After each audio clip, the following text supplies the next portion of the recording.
Hello everyone, welcome to the second part of MRD video, जिसमें हम जानेंगे कि एमआरडी में इंस्पेक्शन के दौरान कौन कौन से क्वेश्चंस एमआरडी इंचार्ज से पूछे जाते हैं। पर उससे पहले हम बात करेंगे कि एमआरडी को किस तरह से प्रॉपर्ली ऑर्गेनाइज करना है। एक अच्छा डिपार्टमेंट दिखे, अच्छा डिपार्टमेंट अच्छी तरह से ऑर्गेनाइज करने के लिए, अच्छा डिपार्टमेंट दिखे अच्छा प्रेजेंटेशन के लिए किस तरह से उसको ऑर्गेनाइज करना है। जैसे कि आप स्क्रीन पर देख सकते हो, सबसे पहले जो आईपीडी फाइल्स होती है उनको प्रॉपर्ली ऑर्गेनाइज करना चाहिए। एमआरडी इंचार्ज को प्रॉपर्ली ऑर्गेनाइज करने से मतलब है कि जैसे पिक्चर में आप देख सकते हो, ये अलमीरा में मंथ वाइज और ईयर वाइज प्रॉपर्ली रखी हुई होनी चाहिए और उसमें स्टिकरिंग होनी चाहिए कि इस ईयर की फाइल, इस मंथ की फाइल यहाँ पर रखी हुई है, ताकि जरूरत पड़ने पर फाइल्स को आसानी से पिक किया जा सके। आईपीडी फाइल को इस तरह से कैटेगराइज करके स्टिकरिंग भी की जा सकती है, और मैं तो कहूंगा करनी भी चाहिए स्टिकरिंग कलर कोडिंग के साथ, ताकि जो एमआरडी इंचार्ज है उसको आइडेंटिफाई करने में प्रॉब्लम ना हो।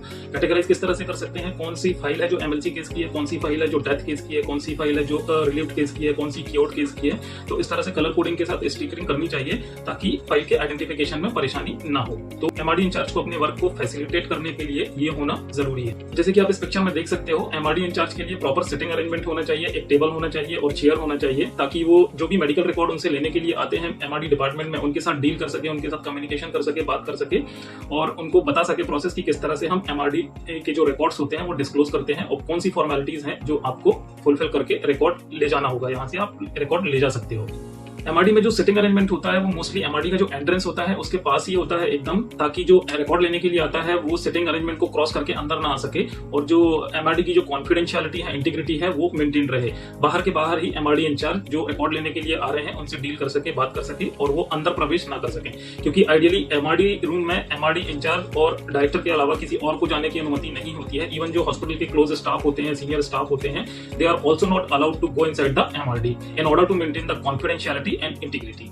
Now come to the next point. जैसे कि आप इस पिक्चर में देख सकते हो, इस पिक्चर में लिखा हुआ है कि एमआरडी रूम बना हुआ है और उसके जस्ट अंदर एक फायर एक्सटिंग्विशर लगा हुआ है। तो एमआरडी के पास फायर एक्सटिंग्विशर लगाना मैंडेटरी होता है, क्योंकि एमआरडी में सारे पेपर्स रखे होते हैं और पेपर्स में अगर आग लगती है तो मतलब उनको जलने में या खत्म होने में बहुत ज्यादा टाइम नहीं लगता है। तो इनकेस कभी ऐसी फायर इमरजेंसी होती है तो जो एमआरडी इंचार्ज है वो फायर एक्सटिंग्विशर्स का इस्तेमाल कर सके और आगे इस तरह का कोई भी इंसिडेंस होने वाला होता है उसको रोक सके, उसको अवॉइड कर सके, इसलिए फायर एक्सटिंग्विशर्स का होना कंपलसरी है। इस तरह के कुछ बेसिक स्टिकर्स भी होने चाहिए, जिनको अपन साइनेजेस बोलेंगे, स्टिकर्स बोलेंगे, जो एमआरडी में लगे हुए होना चाहिए। जैसे कि जो एमआरडी डिपार्टमेंट होता है वहां पर लेबलिंग होनी चाहिए और हिंदी और इंग्लिश दोनों में होनी चाहिए। वहां पर लिखा होना चाहिए कि ये मेडिकल रिकॉर्ड रूम है, हिंदी में होना चाहिए मेडिकल रिकॉर्ड विभाग है, ताकि लोग पढ़ सकें और जान सकें कि ये एमआरडी डिपार्टमेंट है। और नो स्मोकिंग का साइनेज भी वहां पर होना चाहिए। वैसे तो हॉस्पिटल प्रीमाइसेस में किसी भी एरिया में स्मोकिंग करना अलाउड नहीं है, पर कई बार ऐसे होता है कि नॉन सोशल एलिमेंट तो हर जगह होते हैं, तो एक डिस्प्ले यहाँ पर अपन को करना है। यहाँ पर जो स्मोकिंग है या धूम्रपान है वो पूरी तरह से करना वर्जित है, निषेध है। अब बात करेंगे इंपॉर्टेंट क्वेश्चंस के बारे में जो एमआरडी इंचार्ज से पूछे जाते हैं एसएसआर के द्वारा जब भी इंस्पेक्शन होता है। तो पहला क्वेश्चन है data retention policy. Data retention policy का मतलब है कि आप एमआरडी के अंदर जो रिकॉर्ड्स रखते हो, डेटा रखते हो, पेपर्स रखते हो, वो कौन सा डेटा कितने साल तक के लिए आपको रखना है। तो ओपीडी का रिकॉर्ड जो है वो 3 साल के लिए रखना है, आईपीडी का रिकॉर्ड 5 साल के लिए रखना है, पीडियाट्रिक केसेस का रिकॉर्ड 18 साल के लिए रखना है, एमएलसी केसेस, डेथ केसेस और बर्थ केसेस, इनका रिकॉर्ड्स लाइफ टाइम के लिए रखना है। लाइफ टाइम का मतलब होता है 20 सालों के लिए। यहाँ हम कानूनी भाषा में बात कर रहे हैं। जैसे किसी कैदी को उम्र कैद की सजा होती है तो ऐसा नहीं कि जब तक वो जिंदा होता है तब तक सजा उसको मिलती है। उम्र कैद का मतलब होता है 20 साल के लिए उसको सजा दी जाती है। तो यहाँ पर लाइफ टाइम का मतलब है 20 ईयर्स, कम से कम 20 साल तक के लिए डेथ केसेस, एमएलसी केसेस और बर्थ केसेस के डेटा या रिकॉर्ड मेंटेन करके रखना है एमआरडी के अंदर। दोस्तों, एमआरडी इंचार्ज के लिए जानना बहुत जरूरी होता है कि कौन है वो जिसको वो रिकॉर्ड सौंप रहा है, कौन था वो पेशेंट जिसका रिकॉर्ड लेने के लिए कोई आया है और क्यों लेने के लिए आया है। तो इन कुछ सवालों के जवाब एमआरडी इंचार्ज के पास होना चाहिए और राइटिंग में होना चाहिए, रिकॉर्ड में होना चाहिए before he discloses the data. जैसे कि ये आप ऑन स्क्रीन एक फॉर्म देख सकते हो, उस तरह का एक फॉर्म होता है जो बाइलिंगुअल होता है, एक तरफ हिंदी में और एक तरफ इंग्लिश में होता है, that vary state to state. तो एक इस फॉर्म में कुछ बेसिक इन्फॉर्मेशन होती है कि जो रिकॉर्ड लेने के लिए आया है वो उसकी डिटेल क्या है, जिसका रिकॉर्ड वो लेने के लिए आया है, जिस पेशेंट का उसको रिकॉर्ड चाहिए उसकी डिटेल क्या थी, जैसे कि उसका नाम क्या था या फिर उसका यूएचआईडी नंबर क्या था, किस बीमारी के लिए कब तक वो एडमिट था। इस तरह की कुछ डिटेल्स होती हैं जो एमआरडी इंचार्ज को लेनी होती है अटेंडर से, जो कि रिकॉर्ड लेने के लिए आता है। और जब एमआरडी इंचार्ज के द्वारा ये फॉर्म दिया जाता है अटेंडर को, तो अटेंडर ये फॉर्म फिल करके जाता है डायरेक्टर के पास या जिस कंसल्टेंट डॉक्टर ने ट्रीटमेंट किया है उनके पास जाता है और उनका राइटिंग में अप्रूवल लेकर आता है सिग्नेचर के साथ कि हाँ उनको ये रिकॉर्ड इशू कर दिया जाए। तो MRD incharge has to make sure that he received a signed copy of this format और form before he discloses the data. Second question है data disclose policy. Data disclose policy का मतलब होता है कि एक एमआरडी इंचार्ज डेटा डिस्क्लोज करने के लिए या एमआरडी का रिकॉर्ड किसी अटेंडर को हैंडओवर करने के लिए कौन से स्टेप्स हैं, कौन सी प्रोसेस है जो फॉलो करता है। तो जैसे कि आप स्क्रीन पर देख सकते हो, इसमें कुछ स्टेप वाइज पॉइंट्स लिखे हुए हैं जिसके थ्रू हम जानेंगे कि एक एमआरडी इंचार्ज को कौन से स्टेप्स हैं जो फॉलो करना चाहिए जब भी वो डेटा डिस्क्लोज करता है।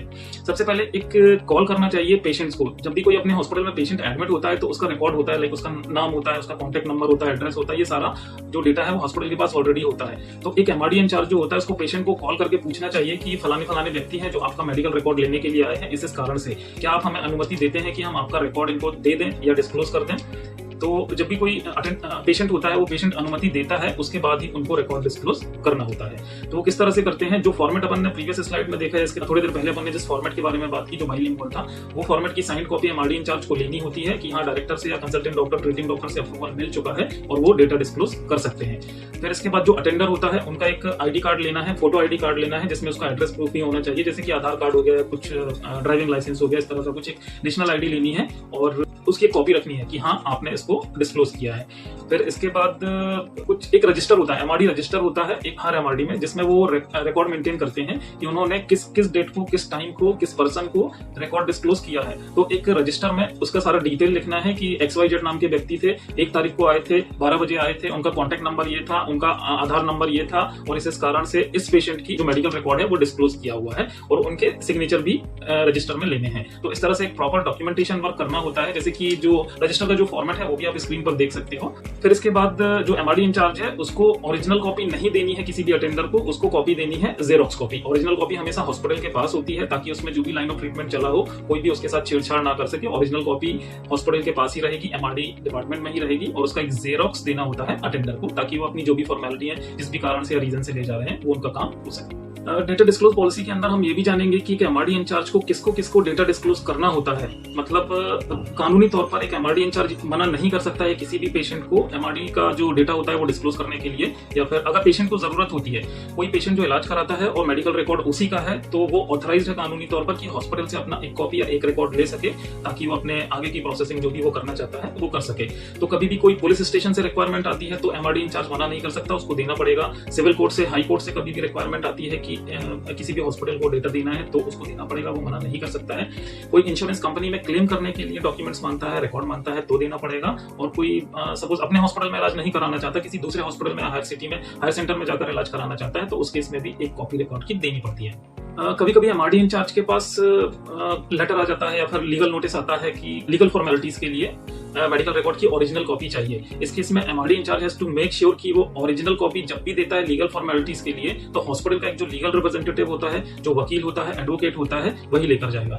सपोज सिविल कोर्ट से, हाई कोर्ट से कोई नोटिस आता है या फिर एफिडेविट आता है, नोटिस आता है, कोई भी लीगल नोटिस आता है जिसमें लिखा होता है कि so and so hospital has to present original documents. तो एक हॉस्पिटल को या एमआरडी इंचार्ज को जो ओरिजिनल डॉक्यूमेंट्स होते हैं वो कभी भी अटेंडर को हैंड ओवर नहीं करना चाहिए। जो हॉस्पिटल का लीगल रिप्रेजेंटेटिव होता है, एडवोकेट होता है, वही कोर्ट में लेकर जाएगा, प्रेजेंट करेगा लीगल फॉर्मेलिटीज फुलफिल करने के लिए और वापस लाके एमआरडी में रखेगा। तो इस तरह से इन केसेस को डील करना होता है ताकि वो ओरिजिनल पेपर्स या डॉक्यूमेंट्स में किसी तरह का छेड़छाड़ ना कर सके। नेक्स्ट क्वेश्चन के बारे में बात करेंगे जो अक्सर एमआरडी इंचार्ज से पूछा जाता है कि डेटा डिस्कार्ड पॉलिसी क्या है आपके हॉस्पिटल की। इसका मतलब होता है कि आपके एमआरडी में बहुत सारे पेपर्स इकट्ठे हो गए हैं, बहुत सारा रिकॉर्ड इकट्ठा हो गया है, सपोज 10 साल पुराना रिकॉर्ड है, बहुत सारी फाइल्स हो गई हैं, तो उसको डिस्कार्ड करने का या फिर उसको नष्ट करने के लिए कौन सी पॉलिसी आप अडॉप्ट करते हो। तो इसका एग्जैक्ट आंसर क्या होता है जो एमआरडी इंचार्ज को देना होता है कि एक टाइम के बाद जब उनको डेटा डिस्कार्ड करने होते हैं तो नेशनल न्यूज़पेपर में एक नोटिफिकेशन देना होता है कि सो एंड सो हॉस्पिटल इस तारीख से इस तारीख तक के डेटा डिस्कार्ड करने के लिए जा रहा है और अगर किसी भी व्यक्ति को किसी तरह की कोई भी आपत्ति है तो वो हॉस्पिटल प्रबंधन से आके संपर्क करें।